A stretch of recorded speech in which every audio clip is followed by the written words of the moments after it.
दोस्तों नमस्कार। हम अमूमन एक शब्द का इस्तेमाल करते हैं, वो ये कि काश। कहते हैं ना कि काश ऐसा हो जाता, काश वैसा हो जाता। यह शब्द आमतौर पर इच्छा या कल्पना व्यक्त करने के लिए बोला जाता है।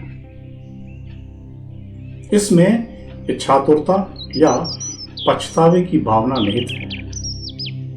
हर मानव स्वाभाविक रूप से इच्छा या कामना करता ही है, मगर जिन लोगों की भगवान या खुदा में गहरी आस्था होती है वे इस शब्द का उपयोग नहीं किया करते हैं।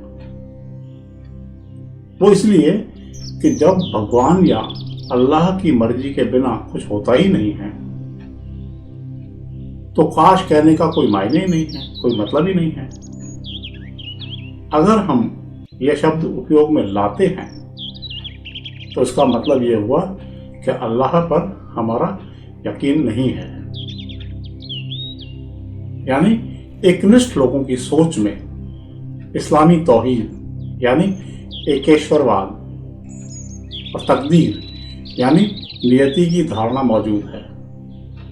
विशेष रूप से इस्लाम में यह माना जाता है कि हर घटना, चाहे वह अच्छी हो या बुरी, अल्लाह की इच्छा और उसकी योजना से ही घटती है। हर चीज तकदीर से ही होती है।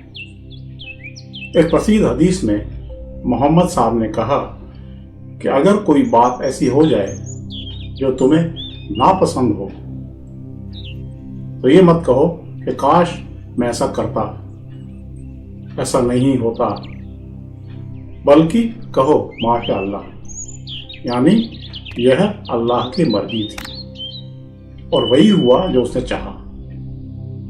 क्योंकि काश शब्द शैतान के लिए दरवाजा खोल देता है।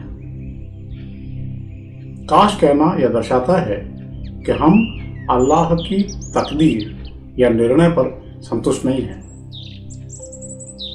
यह असंतोष शैतानी वसवसे यानी भ्रम को जन्म देता है। तो सच्चे मोमीन को चाहिए कि वह हर हाल में कहे